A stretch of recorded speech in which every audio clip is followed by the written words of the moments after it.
time. All right, everybody, it's Friday, June 12th, 2020. Thanks for tuning in. This is the Brian Schwabe First Time Homeowner Show. Woo! And it's brought to you by John G. Schwabe of Realty Executives. 314-749-6791. That is John Schwabe Realtor. All right. Let's get settled in here. Thanks for tuning in. If you're seeing this video, this is going to be one of our first YouTube videos here for John Schwabe Realtor. My name is Brian Schwabe. I am not a realtor yet, but I am working on that and in progress. But this show is going to be kind of about first-time home ownership and the questions that might come up and my personal opinions. I bought a house a year ago and currently in my office here. And I'll just give some opinions about that. But, today I just wanted to put a video up out there. Eventually we're going to do some more videos with the man himself, John Schwabe Realtor, and might even do some interviews, things like that. But today I'm just going to talk about things, some tips before you buy a house. So things I kind of wish I would have known more about. And I know there's people out there that just kind of want to know, what do I do before I buy a house? Because a lot of people are out there on Zillow. You're probably looking at homes all day because it's fun. It's fun looking at homes. Real estate is fun. It's a big purchase, and we're here to help. But I wanted to get some tips out there that I kind of wish I knew, and I know now, but just throwing them out there. So here's about five. I got 5 tips. The first thing we're going to start off for a young person like myself is credit scores, okay? This is really big.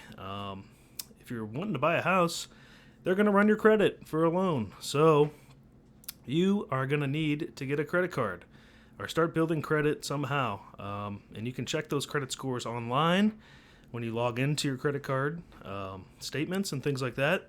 So if you're a young person out there and you don't have a credit card yet, get a credit card. We can do a whole nother video on which credit cards to get, but you're going to want to get one that gives you some sort of cash building to it. Like 1%, 1.5%, 2%. I know CitiCard has a 2%, but we're not going to get into that. We could talk about that in another video. So know your credit score or get a credit card and start building credit, okay? That's number 1. Number 2 is you're going to need to get pre-approved from a lender before you go shopping for houses. You don't have to do this. I didn't do this. I ended up getting pre-approved, waiting in my car outside the house that I wanted to buy, calling lenders, things like that. So, and that was a headache. If I just would have gotten pre-approved before that, I wouldn't have had to do, all those phone calls and sitting around waiting to get pre-approved. But it doesn't take that long to get pre-approved. I think it took 10, 15 minutes. That should be an allowed time for that. But I would get pre-approved before you go shopping around. Number 3 is, know what you want. You're going to want to know your location that you want to be in, whether it's close to the highway for your commute to work. Hopefully we can commute to work again, right? Working from home's not too bad either, but it's nice to get out there. Traffic, I just love traffic, so I can't wait to just sit in some more traffic. But know what you want. So location, the pros and cons of those locations, and we'll get into market value later, but all different locations have different values. So, and for my personal opinion, I knew where I wanted to live. I wanted to live in South County. That's where I grew up, and I just like it over here, and I didn't mind a long commute to work. But, other people, want to live closer to their job. That's great. But just take into consideration that pricing might be different wherever you're at. And I chose South County because I, didn't have much. I didn't buy a big house. And I'll talk about that later with sweat equity and kind of knowing what you want. So, so that's tip number 3 is kind of know what you want. Tip number 4 is going to be avoid overpaying. And this is big right now because you're going to want to understand market values that are going on. And from what I've heard, there's not a lot of whole lot of inventory out there to choose from, and you could be overspending. over asking price. So, I would really avoid overspending, by $10,000 or $20,000 over asking price.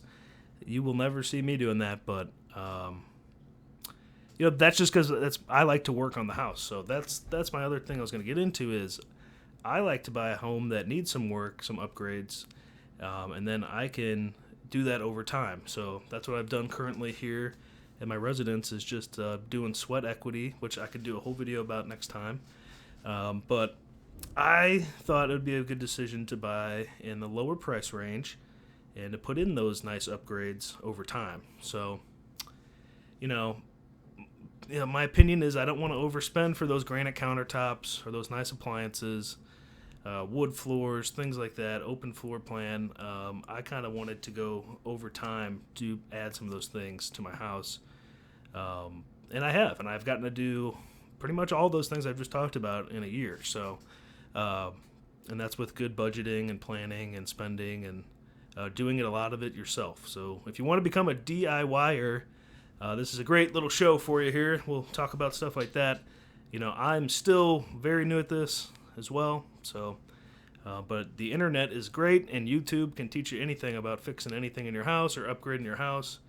So just avoid overpaying with those big asking prices for those nice luxuries. I mean, you can go to Home Depot for $2,000 and get all stainless appliances. You can probably get less than that. I think like $800, $1,800, $1,700, especially if you know kind of how to hook up a microwave, things like that. You really don't want to be hooking up ranges and things yourself, but you can cut money and save money by doing it yourself. Last tip I'm going to talk about is buying what you're comfortable paying for. So that kind of goes hand in hand with avoid overpaying.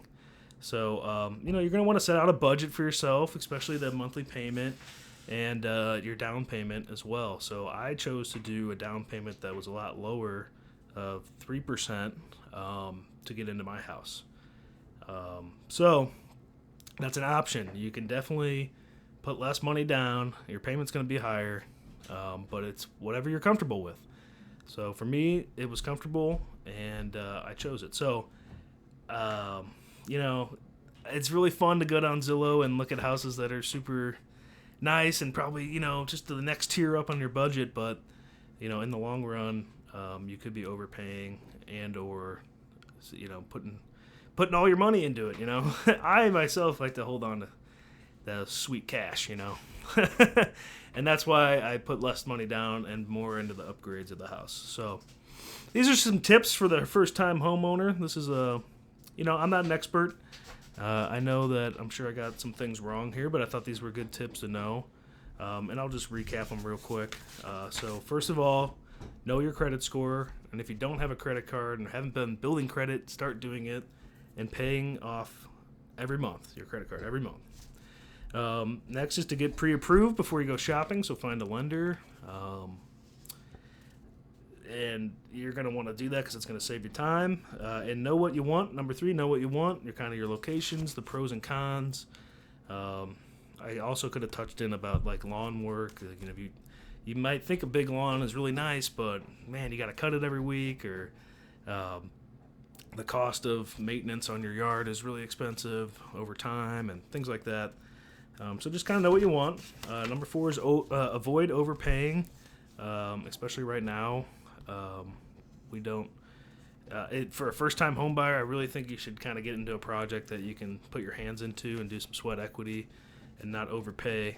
And I think it's just more beneficial. But that's just my opinion.